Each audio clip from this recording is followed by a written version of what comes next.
It is a true delight to be here at the conference with you, to see such energy, to feel such warmth, to feel such outpouring. It is very special when people ask me, why do you farm, or why are you so happy all the time? I always respond, it's because I'm able to viscerally participate in my womb's abundance. And not everybody gets to walk out their back porch every day and viscerally make so many beings happy. That's cool. The cows dance, the earthworms dance, it's cool. So let me tell you my story just a moment, and what a great platform here to start with, and let me honor all the BALLE staff and whoever was responsible for organizing this to actually have a business conference that starts off with the soil, because it is a world, as we've heard, that this unbelievable community of beings. So you can imagine if you could go out here and look at the soil through an electron microscope. You'd see this kind of four-legged cow-looking thing, walking along, eating, splashing saliva around, and eating cilia and parameciums and all this stuff. And then all of a sudden, from 10 o'clock, runs in this narwhal, six-legged thing, who pierces the aqueous bloop, four cow-looking thing, and sucks out the juices. And then while this, aqueous cow-looking four-legged critter is sitting here, desiccating, being sucked into the straw by this narwhal thing, here comes an eight-legged critter coming in from 2 o'clock, running into the electron microscope. You're looking into it. And he has scissors on his top of his head, and he whacks off the head of the bloop, the cow-looking thing, and eats it up. And all this happens in a fraction of a second in the electron microscope while you're looking at it. This is what's going on. It's out there every day. It's out there happening billions and billions of times a second. Everywhere we step, everywhere we are. And yet, who thought about this world in the shower this morning? See, that's the problem. That's the problem. Who goes into a bank for a loan with a business plan, and a banker sits back and says, hey, this is a really good idea. In fact, it's such a good idea. I'm from the South, sorry. Such a good idea. I think I want to be your partner. But before I give you the check for $500,000 for your capitalization fund, I have one question. What will this business do to the earthworms and the mycorrhizae in our community? Does anybody ever ask that? See, one of our problems in our culture is that we do not have an accounting system that measures the externalized impacts of our decisions. In fact, we measure our gross domestic product. If you ruin the soil and pollute the water and destroy the juveniles so they all end up in jail, all the remediation efforts redound to societal asset called GDP. It's an insane accounting practice. So our family came to the Shenandoah Valley in Virginia. I'm in the Shenandoah Valley. It's 80 miles long, 20 miles wide. It's over the Blue Ridge from Charlottesville in Virginia. If you know your history, it was known as the breadbasket of the Confederacy during the Civil War, that sort of thing. But if you go back, we had this governor before the Great Revolutionary War named Governor Spotswood in about 1720. And the British had all come, and they'd landed on the east, and they'd moved west into Charlottesville, and they'd hit the Blue Ridge Mountains, and they didn't go beyond that. But what was happening in those early 1700s were all this riffraff, these Germans and Scots-Irish and all the riffraff kind of people, and they were coming down from Pennsylvania and New York. Yeah, we had Yankees then too, and they came down, and they were settling in the Shenandoah Valley. Spotswood was afraid he was going to lose, the valley, what was beyond there. So he had 10 buddies. He called them the Knights of the Golden Horseshoe, and he sent them across the mountain. They said, go over to the valley and scope it out. Tell me what you find. They went over to the valley, And they wrote back, and their reports were that everywhere we rode in the valley, we could take the grass and tie it in a knot above the horse's saddle. It was a magnificent alpha soil silvopasture, maintained by the Native Americans, and fire and great migratory herds of buffalo, elk, prairie chickens, turkeys, pheasants, bird, herbivore, with a little bit of cultivation, the three sisters, the beans, the squash, and the corn. And that was what built these soils. In fact, all the deep soils on the planet were not built under trees. They were not built under bushes. They were built under grass with herbivorous and predatory migratory patterns, hunted by four-legged and two-legged predators.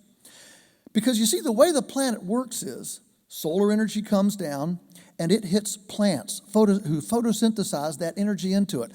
I love to do this on farm tours with kindergarten groups. I tell the kids, hey, do all of us agree that these sunbeams we all feel out here, that they're energy? Oh, yes, they're energy. Well, could you grab me some? Grab me a couple sunbeams and hand them to me. And of course, the kids are big time. Well, they can't do it. Then I pluck a blade of grass and I hold it up and I say, do you realize this is sunbeams? This is sunbeams.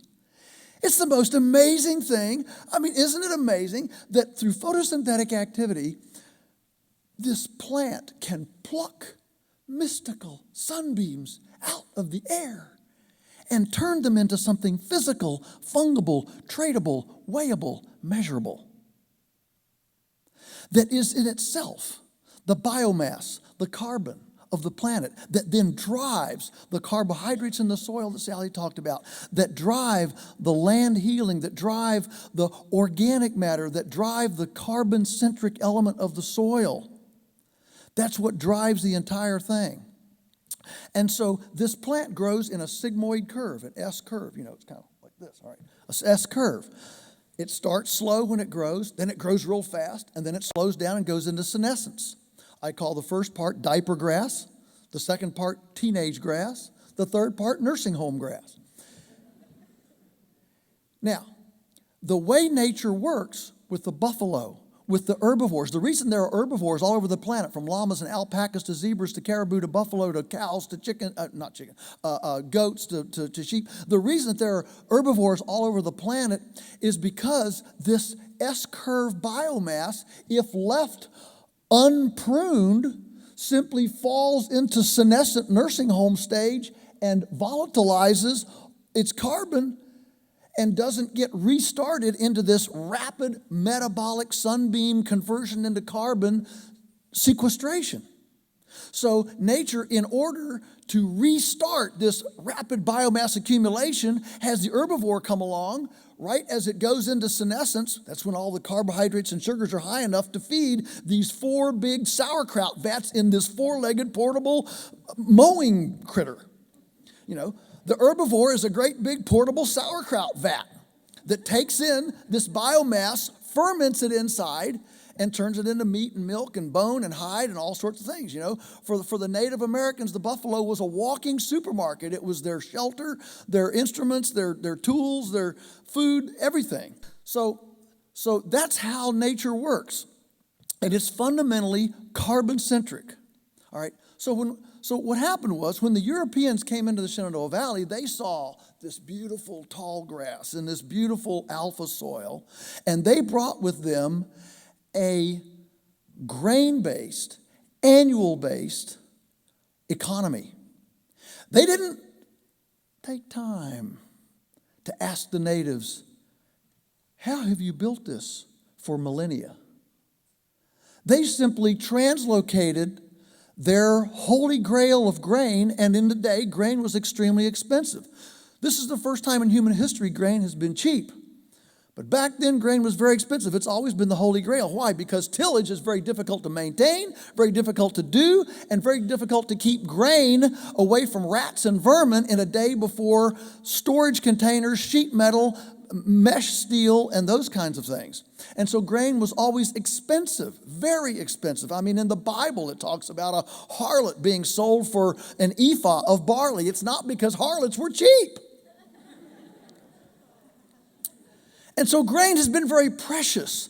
The food of the commoner has always been herbivore based. It's always been animal based. It's always been either seafood or animal based, especially herbivore, because that is what is nutrient dense, that doesn't require refrigeration, that actually moves in real time, that a family can move and doesn't have to carry about a bunch of lentils and grain in a pot. Trust me, when Daniel Boone went to visit Kentucky, he wasn't dangling watermelons and zucchinis on the back of his saddles. He was carrying Tonka. Okay? And that's why all impoverished cultures in the world have an animal-based agrarian foundation under them, because when you're relocated, when you're invaded or you have to move or you have to flee or whatever, you can take a cow with you or a goat and milk it in real time for nutrients for your babies when you don't have refrigeration and you can't carry a bunch of lentils and beans around. So the animal component is a critical part. So we came to this farm. It was gullied, worn out, a rock pile. It was the armpit of the community. It only generated about $10,000 a year, a quarter of a salary, and couldn't produce anything, maybe 20 cow days per acre. So we looked at that piece of land and we said, how does nature work? And we looked at these templates in nature and we saw, wow, nature builds soil with perennials, not annuals. So an agricultural economy that actually works should be centered on perennials, not annuals. And yet everything about U.S. ag policy is to promote annuals, not perennials. So our entire agricultural system is funding and concessionizing and subsidizing land degradation. Second thing, there is no animalless ecology. There is no ecosystem that functions without animals. Now we have a vegetarian vegan rise that assumes that we can abdicate this animal-centric role in ecosystems and think that everything can just run on vegetable matter. It can't. It doesn't. It never has. So all functioning ecosystems have animals. So we have to inject animals. I mean, Audubon sat under a tree. He said, I couldn't see the sun for 3 days for the flock of birds that flew over. How do these animals work? They move. Amazingly, today in our culture, we don't think animals are supposed to move. They're supposed to be locked up in a confinement factory. But in ecosystems, animals move and harvest biomass here, poop it out over here, and create democratized fertility opportunities for the biomass area that they live in. Because nature can't move fertility from gravitational downhill uphill, except a bird fly it up or an herbivore walk it up and poop it. Are you with me? There's a very visceral, significant role of animals in nature, which is to democratize soil plant opportunity. That's the first time you heard that, I'll bet. But think about it. How are you going to move the fertile valleys to the hilltops in nature? You're going to do it. And the predators, both two-legged and four-legged, the predators help the animals to instinctively want to eat down here and lounge up there so they can look out and see who's going to come and get them. So the predator, the beautiful predator-prey choreography that sounds violent to us is actually the nurturing caress of the womb holding democratized fertility in place. So we saw, all right, we got to have animals. So we move how these animals move. They move around. So we use high-tech electric fencing to be able to biomimic the great migratory patterns of herbivores throughout nature. So every day, the herd gets moved to a new paddock. Every day at 4 o'clock, we move the herd, 500, 600, 800 strong. We move them to the next paddock. We call this mob stocking, herbivorous solar conversion, lignified carbon sequestration, fertilization. And if every farm in America that had livestock would practice this, it would build so much soil, that humus, organic matter, that in fewer than 10 years we would sequester all the carbon that's been emitted since the beginning of the industrial age.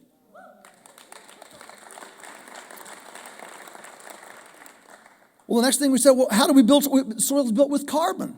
Not with 10-10-10 chemical fertilizer, with carbon. So we got a wood chipper and we began composting. But we don't compost with big machinery. We add corn in there. The corn ferments in the bedding pack. We put the pigs in. You know, if all pigs, you look at their forehead, it says, we'll work for corn. We put the pigs in. The pigs seek the fermented corn and aerate it, pig aerate, oxygenate the whole pile. And so the animals do the work. Suddenly, you're hiring, your animals are not now just bacon and eggs and T-bones.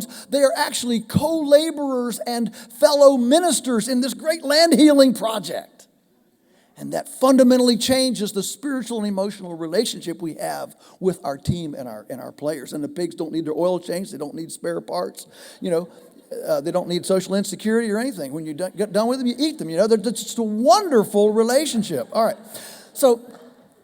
So then we're putting on this compost, and we're starting to see the grass grow, and we're seeing these bare gullies heal over, and we're seeing these bare rock piles. The soil builds up. It actually builds up like a wound on your hand, how it roils up over the wound. And we watched over the years as these big open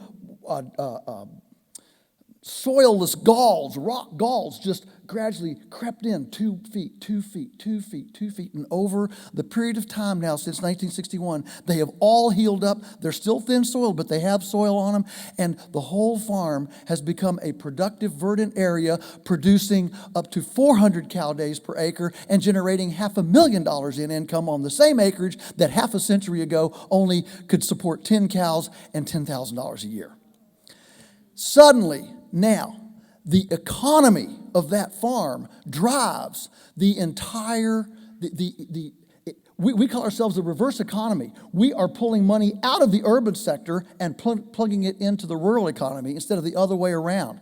Most economies work on depleting the rural wealth to ingratiate the urban wealth, and we're bringing it back the other way. We're bringing labor back to the farm. So we have a team of 20 people that's involved in moving all this stuff around. So we're trading drugs and capital-intensive stationary infrastructure with labor, management, and local customers.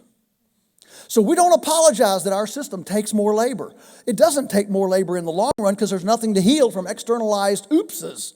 What it does is it provides real-time labor for real sacred ministry in a real place, anchored to a real umbilical in a visceral connectedness.